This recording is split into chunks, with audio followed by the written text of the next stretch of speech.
सल्लु अलल हबीब सल्लल्लाहु तआला अला मुहम्मद सल्लल्लाहु अलैहि वसल्लम। मेरे मीठे और प्यारे इस्लामी भाइयों और मदनी चैनल के नाजरीन, माह रमज़ान के रोज़े आपने रखे, बरकतें हासिल की, मगर ऐसा ना हो कि माह रमज़ान के बाद बिल्कुल रोज़े ना रखे जाएं। याद रखिए, शव्वालुल मुकर्रम में भी हमने 6 रोज़े रखने हैं। बहुत सारे फ़ज़ाइल हैं, बड़ी प्यारी हदीस पाक।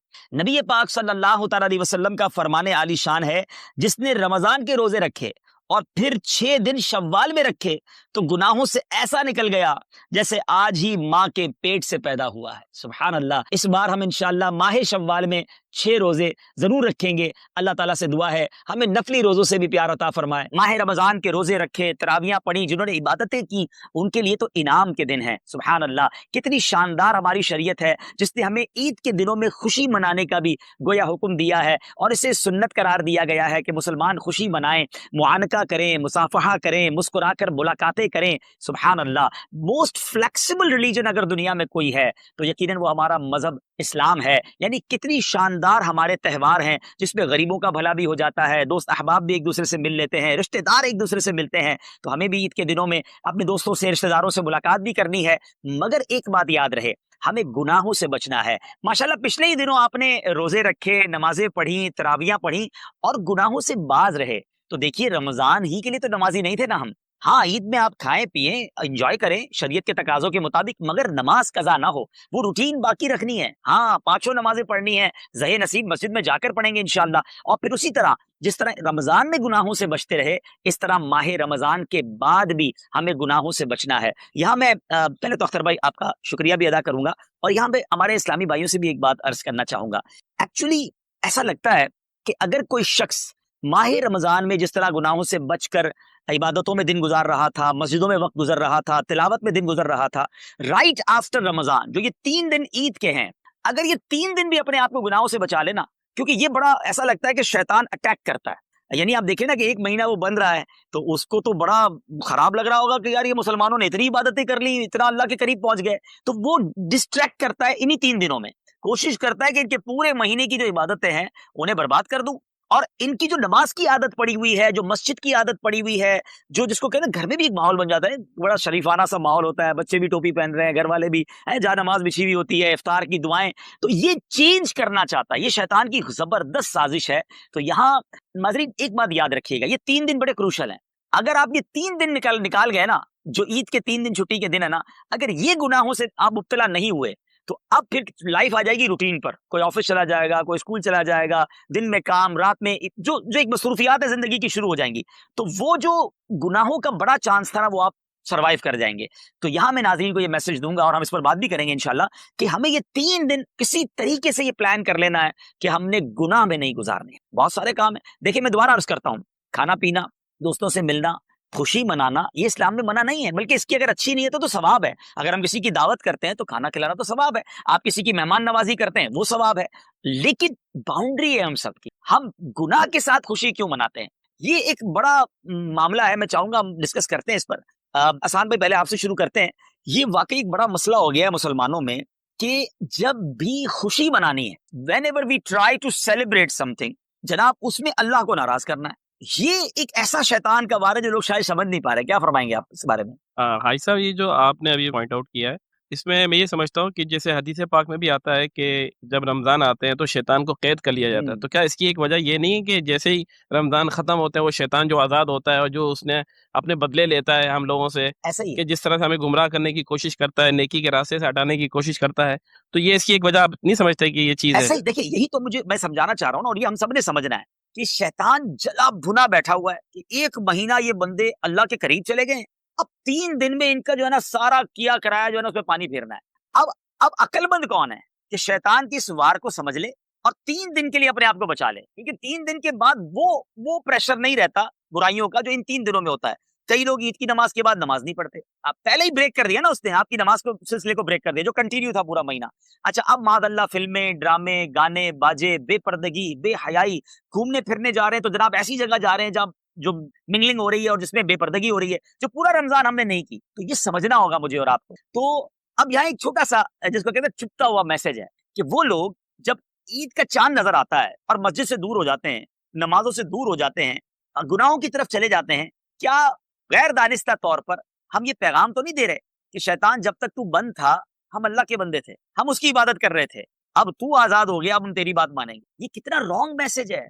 अरे मर्द तो वो होता है जो शैतान को अब ये कहे कि तुझसे जो हो सकता है कर ले। जो आपने कहा था कि शैतान जो है वो अटैक कर रहा है, तुझसे जो हो सकता है कर ले, मैं रहमान का बंदा हूं, तू बंद था, मैंने प्रैक्टिस कर ली।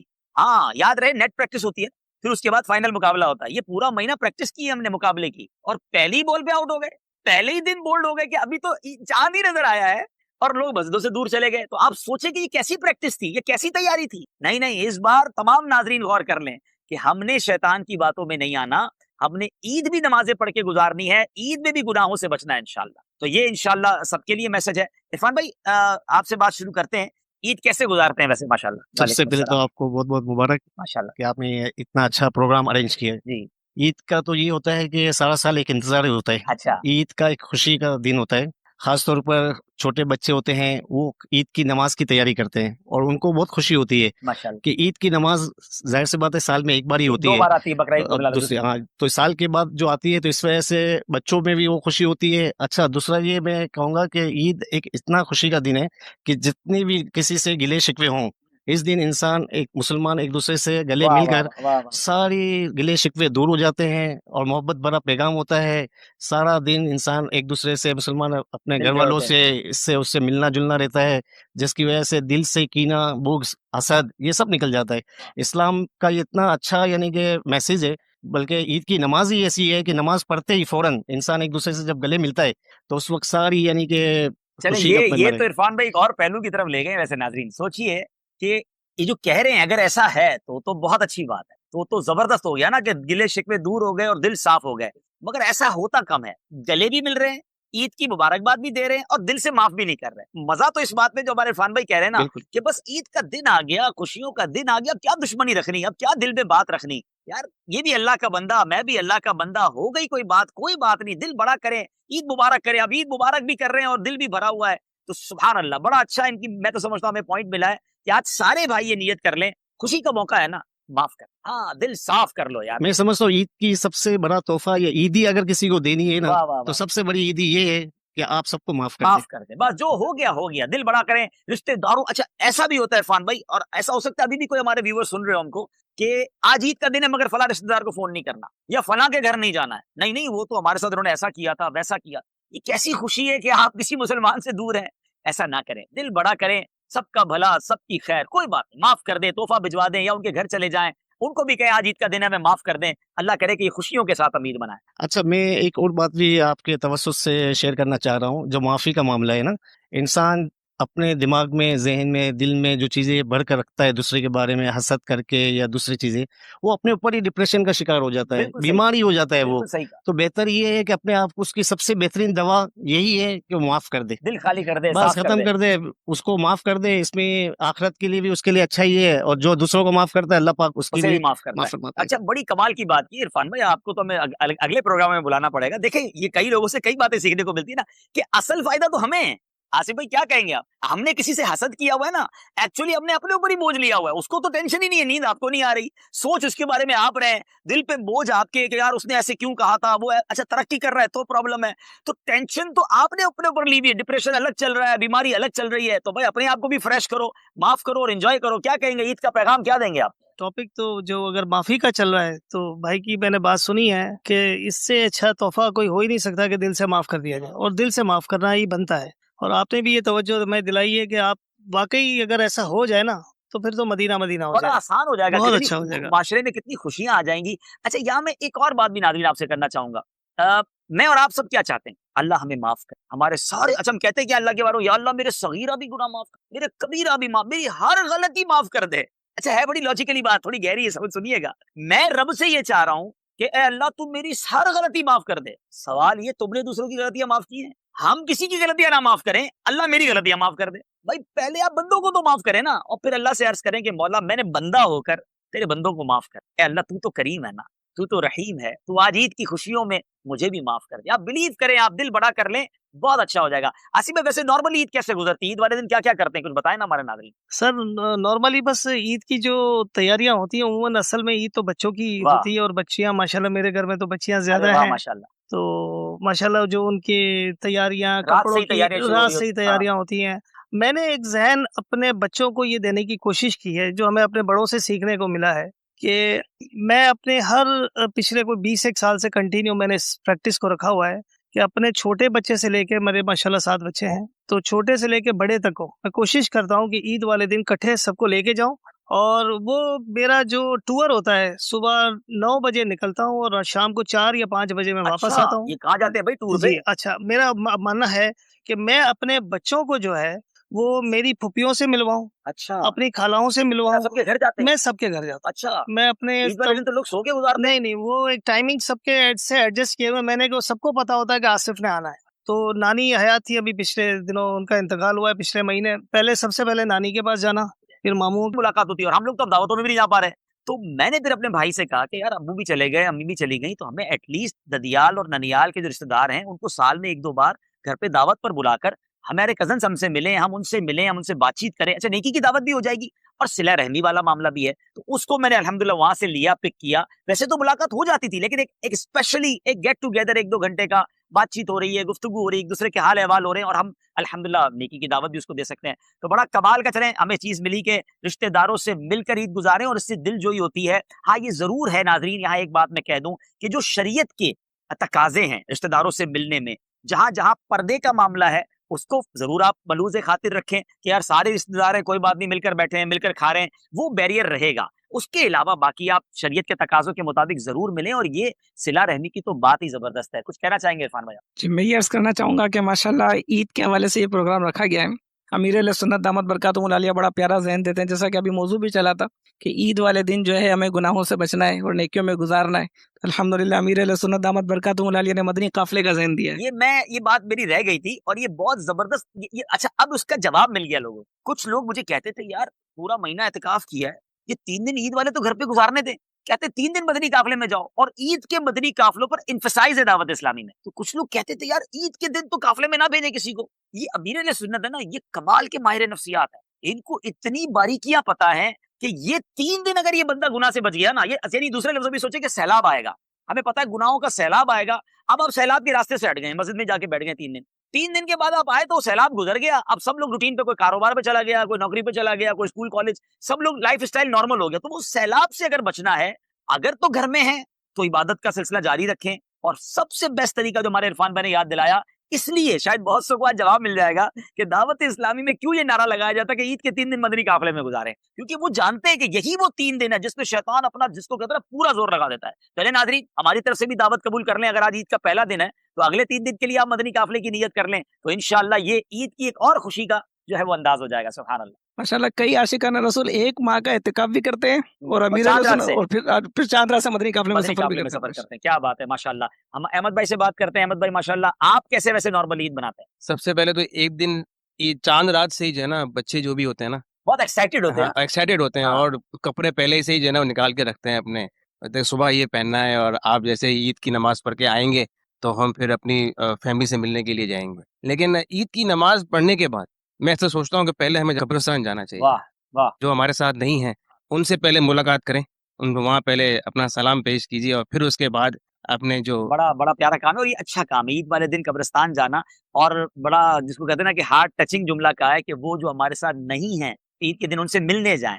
वाक़ई मैं ये बात तो यकीनन हमसे ज़्यादा कौन जानता है कि जिसके माँ-बाप नहीं हैं, वो ईद वाले दिन कितना याद आते हैं। तो बहरहाल माँ-बाप की कदर करो, जिनके पास माँ-बाप हैं और जब वो चले जाते हैं तो ख़ास तौर पे इन दिनों बड़े याद आते हैं। चाहे वो रमज़ान हो, चाहे वो ईद हो, चाहे वो बड़ी रातें हों, क्योंकि वो जो उनके साथ एक अटैचमेंट होती थी, जो मोहब्बतें मिलती थीं, जो दुआएँ मिलती थीं, अल्लाह करीम हम सबके माँ-बाप की मग़फ़िरत फ़रमाए और मैं आपसे भी कहूँगा कि जिनके माँ-बाप चले गए, रिश्तेदार चले गए, ज़रूर कब्रिस्तान जाया करें और उनके लिए दुआएँ भी करें। अच्छा फिर उनके लिए इसाले सवाब का भी इंतज़ाम करें। तो बहुत ज़बरदस्त आपने बात की। माशाल्लाह इतनी देर से अभी इरफान भाई ने गले मिलने का ज़िक्र किया, इन्होंने रिश्तेदारों से मिलने का ज़िक्र किया, इन्होंने कब्रिस्तान जाने का ज़िक्र किया। सबके माशाल्लाह अपने-अपने व्यूज़ हैं और सबके अपने-अपने एक्सपीरियंस हैं।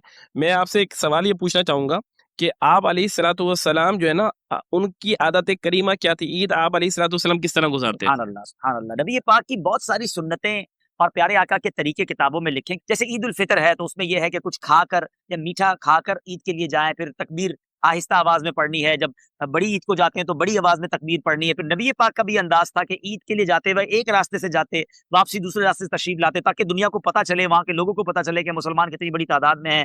फिर उसके बाद मुआनका करना, मुलाकात करना, लोगों को मुबारकबाद देना, तो ये सरकार दो आलम अलैहिस्सलाम का तरीका। लेकिन ये बात वही आ जाती है कि हमारी खुशियां जो है ना, आसिफ भाई, एक एक मेरा दर्द है, मैं चाहता हूँ आज इसको हम थोड़ा सा डिस्कस करें मिलकर। हल्की सी बात इस पर हुई थी, थोड़ा इसको और एलोबरेट करते हैं कि ये पता नहीं क्या शैतान ने गेम की है हमारे साथ, कि जब भी हम खुशी मनाते हैं ना, पता नहीं क्या खब्त सवार हो जाता है कि उस खुशी में अल्लाह को नाराज करने वाला काम कहीं ना कहीं से ऐड कर देते हैं। अब ईद बड़ी इनाम का दिन है, यानी इस दिन तो मगफिरत तकसीम करने के वादे हैं, मगर इस दिन गाने बाजे, नाच गाने, रोडों पे आप देखते हैं स्पीकर लग जाते हैं, लोग बेहयाई की तरफ जा रहे होते हैं, फिल्मों की टिकटें बुक हो जाती हैं। अच्छा, ईद में ये हुआ। अच्छा, अब आगे चलते हैं बर्थडे। पहले तो औलाद की बड़ी तमन्ना है, बड़ी दुआओं से औलाद हुई तो उसकी जो पार्टी की, उसमें कोई ना कोई गाने बाजे, नाच गाने हो गए। बर्थडे हुई तो जनाब बर्थडे के अंदर कोई ना कोई गलत काम करना है। अच्छा जनाब, शादी हुई, अल्लाह अकबर, पहले तो माँ बाप कितनी दुआएं करते हैं बच्चों की शादी हो जाए, अल्लाह अच्छा रिश्ता दे दे। जैसे ही शादी हुई तो शादी के तो इतने फंक्शंस और ऐसे काम गलत होना शुरू हो गए कि मैं कहूँ तो गलत नहीं होगा कि कौन सा गुनाह है जो शादी में अब नहीं हो रहा।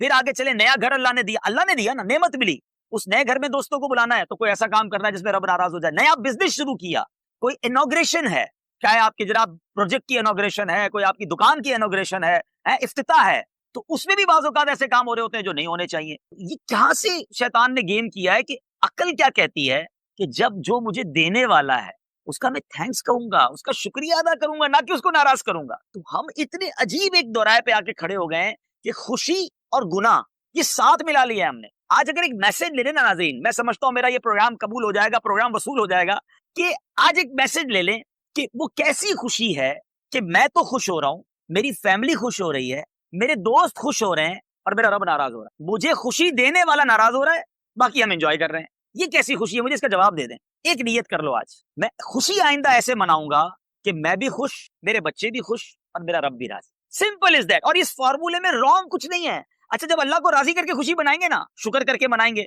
तो अल्लाह क्या फरमाता है? ला इन शकरतुम ला अज़ीदन्नकुम, तुम मेरा शुक्र अदा करो मैं तुम्हें और अता करूंगा। यानी इट मींस मेरी खुशियां मल्टीप्लाई होना शुरू हो जाएंगी। हमने ये देखा है कि बहुत सारे लोग खुशियां मनाते हैं, बड़ा एंजॉय करते हैं, गाने बाजे, हल्ला गुल्ला, बेहयाई, थोड़े दिनों बाद उनको उस खुशी को नजर लग जाती है। शादी की तो औलाद नहीं हो रही, बच्ची परेशान है, यार मैंने इतना बड़ा करोड़ों रुपए खर्च किए थे और बच्ची अपने घर में खुश नहीं। बस तुमने उस शादी में रब को कितना नाराज किया था, तुमने इस कारोबार के शुरू करने में कितना हंगामा ढोल तमाशा किया था, कारोबार बैठ गया।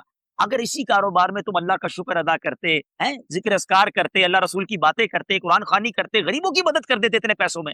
आसिफ भाई, इसमें कुछ बात करें। मुझे तो अभी पता चला है कि कराची की बात हुई है कि पिछले दिनों ये ट्रेंड चला है कि एक एक शादी में ऐसे ऐसे गुलकार और ऐसे ऐसे अदाकार बुलवाए जा रहे हैं कि एक एक फंक्शन में उनको फंक्शन परफॉर्म करने के 1.5 करोड़ रुपए दिए जा रहे हैं। अब आप बताएं, इसमें तो कितने बच्चों की शादियां हो जाएंगी। बात तो आप ठीक कर रहे हैं, और ये मैं तो समझता हूँ ये आज की बात नहीं है, ये काफी अरसे से चला आ रहा है। वो बात है, और पहले लाखों में लोग करते थे, अब करोड़ों में कर रहे हैं। जिस दिखलावा तरह भी बढ़ गया है, दिखलावा बहुत ज्यादा बढ़ उसने गया किया है। है तो मैंने भी करना है। और फिर आप एक लोग पता नहीं एक ज़हन बन चुका है कि एक सिंबल बन गया है कि यार उसकी मतलब मेरी बच्चों की शादी में फलाना गुलकार आना चाहिए, इतने करोड़ वो लेता है, क्योंकि हर बड़े गुलकार के अपने एक प्राइस रेट है, फिक्स उसकी है, प्राइस रेट है। फिक्स। तो वो उसके प्राइस से जो है ना उसका वैल्यू काउंट हो जाता है कि ये ये इवेंट बंदा का, कितना बड़ा है। ये एक इवेंट कितना बड़ा है। सिर्फ करोड़ रुपए तो उसने गुलकार को दिए हैं, बाकी जो हॉल के प्राइस हैं, जो अल्लाह खाने पे अकबर। खर्चा है, तो ये आज का नहीं है, ये हर दौर में चला आ रहा है और चल रहा है। लेकिन अल्लाह हमें ऐसा तकवा नसीब करे जो आप नहीं, बतला रहे ये तो हैं। सिंपल है आसिफ भाई, ये तो लॉजिक। मैं इसमें चाहूंगा आप में से कोई भी बात करें कि ये सिंपल है। मुझे बताएं ये कितना सिंपल फॉर्मूला है कि जो मुझे खुशी देने वाला है, मैं वो कैसी खुशी बना रहा हूं कि मैं उसको नाराज कर रहा हूं। बस आप ये चेक कर लें नाजरीन, सेलिब्रेट करें, सेलिब्रेशन में, खुशी में अल्लाह को नाराज ना करें। Simple formula. अख्तर भाई आप बताएं ईद कैसे गुजारते हैं और इस मौजू पर भी कुछ बात करना चाहें तो। वही रूटीन है सब हमारी पुरानी ईद की नमाज। उसके बाद सबसे पहले वालिद साहब की कई सालों से रूटीन है, वो मेरी बहन के घर जाते थे। अच्छा, माशाल्लाह माशाल्लाह। माशाल्लाह। फिर वो अपनी अपनी बहन के घर जाते। अच्छा माशाल्लाह। हाँ, और फिर पहले बेटी के घर फिर बहन के घर, माशाल्लाह। हमारी मेमोरी कहते हैं न्याणियों पेला। हाँ, ये भी हमारे हमारे माशाल्लाह बुजुर्गों का एक तरीका है, न्याणियां हमारे यहाँ बहनों को